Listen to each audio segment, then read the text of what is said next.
Hi, Dr. Steve Rosman. I'm coming to you from a bit of an unusual setting. Shh, I just snuck into a conference room.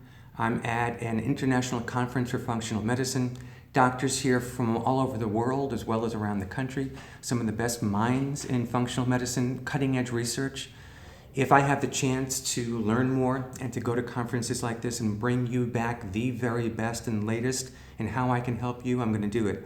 But in the meantime, I snuck away from a session and I'm in this little conference room that I found that no one else has found yet. So it's just you and me right now because I want to talk with you about a very serious subject and one that affects basically everybody here in the United States, and that's sugar, excess sugar consumption. Now I want you to think about something. Back in the 1800s, we know that most Americans consumed about 45 grams of sugar every 5 days. 45 grams every 5 days. Fast forward 2017, and we now know that the average American consumes about 750 grams of sugar every 5 days. That amounts to about 30 to 40 teaspoons a day. Think about that. 30 to 40 teaspoons a day, and about 130 pounds of sugar per person per year. Why is that? Why do we eat so much sugar? Well, think about another white powdery substance just for a second. If cocaine comes to mind, it's because it should. Sugar plays with the brain chemicals and brain receptors, much like cocaine does. And it's addicting like cocaine is addicting. In fact, when mice and rats are given the choice between cocaine here and sugar here and have a little bit of a taste of both, a lick of both, they will come to the sugar more often than they will come to the cocaine. That's how addicting sugar is. So now we know how addicting sugar is. Why should we stay away from it? Well, first, the obvious reason is the more sugar we consume, the heavier and fatter we get. In fact, the term has been called diabesity because on the way to diabetes, with excess sugar consumption, we get fat, we get heavy. And then it leads into, for many of us, either insulin resistance, metabolic syndrome, or adult onset diabetes.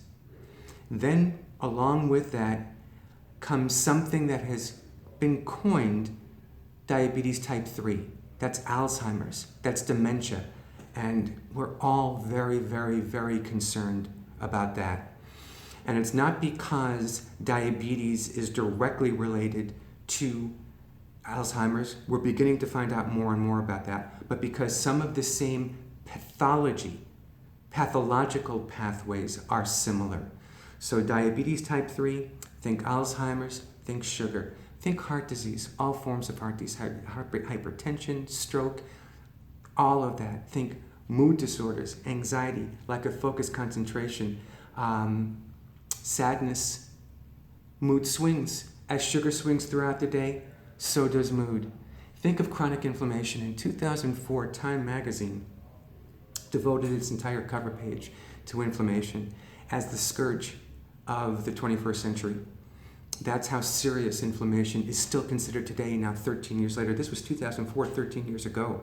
And on that cover, with picture of inflammation, it said that it associated inflammation. Time magazine's researchers and researchers around the country, scientists, medical specialists around the world were associating inflammation, and still do, with cancers, Alzheimer's, heart disease, diabetes, and many other chronic disease conditions. So sugar is really something you want to stay away from. Then we can always get into things like leaky gut, leaky brain. We can get into other kinds of syndromes, illnesses, reduced immune function, higher cortisol levels. We can get into all of that.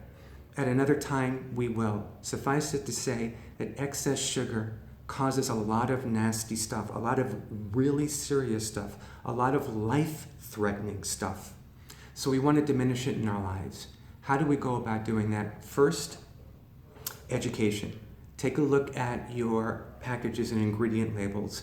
See how much sugar is listed. See how quickly the sugar starts to mount. Also, there are lots of ways companies are allowed to sneak sugar in without saying sugar. So the package may not actually say sugar or even list sugar, but sugar can still be, companies can still sneak sugar in to that product. Even products considered healthy products, even organic products, even gluten-free products. You start looking for certain words. So anything that ends in OSE, like dextrose, like sucrose, like maltose, the OSEs of the world, fructose, stay away from. That's password, code word. That's secret for sugar. Anything that has the word cane in it, cane syrup, cane solid, cane juice. Cane, another secret word for sugar. Anything that has corn syrup, high fructose corn syrup solids, anything with syrup in it, like corn syrup or malt syrup or other kinds of syrup, those are things to stay away from. Anything that says fruit juice in it, fruit juice concentrate, that's all sugar. That's another way to sneak sugar into something we think is healthy for ourselves or for our children. So after becoming educated, I want to give you just a few ways that also you can begin to cut down on sugar and maybe reduce some of the cravings. So let's start with one, and that simply is letting the cravings pass.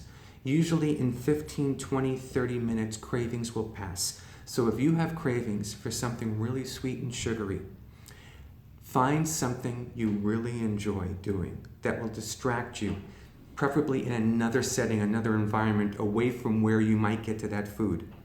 Find that and occupy yourself for 15 minutes, 20 minutes, 30 minutes, and watch the cravings pass. Second, exercise. Exercise induces the production of serotonin, dopamine, and your body's own endorphins. Those are the pleasure-producing chemicals. Dopamine is very connected to addiction, serotonin very connected to cravings, especially carb cravings. So if you can increase those by exercise, all forms of exercise, and movement throughout the day. The more sedentary, the more you'll crave. So move throughout the day, exercise. That's another way to reduce the cravings, reduce your reliance upon sugar, reduce consumption of excess sugar. Hydration. In another video, I spoke about the importance of hydration. So let's suffice it to say that sometimes when we're hungry or craving, we're really, really dehydrated, we're really thirsty. So plan on getting about half your body weight in fluids over the course of a day. And if you can, make sure you have water bottles around, fill a big one up, carry it around with you. Some other things that you might think of doing to make water more exciting for you, so to speak, unless you enjoy the taste of water, is the night before, get a 32-ounce container, get a 64-ounce container, fill it with water, and then throw in all the limes, lemons, oranges you can. You have infused those flavors into the water. The next day when you're drinking something not only that's more alkalizing to your system and that has some vitamins and minerals, but also is sweet and may satisfy some of those cravings and increase your desire to hydrate. You can do the same thing with mineral water. Mineral water is sparkling water that has very important minerals added to it. When you think of minerals added to water, start thinking about voltage, think about power. So you can do the same thing. You can infuse the mineral water the night before with all kinds of lemons, limes, oranges, and then drink that the next day instead of soda. Sleep. You don't get enough sleep, you will start craving because sleep messes with your serotonin and dopamine. And when it does that, sleep will also increase your cravings, increase your appetite. Look for healthy sweeteners. Look for stevia. Look for monk fruit, also called lohan, Luohan. Stevia, lohan, xylitol, spelled with an X, Xylitol.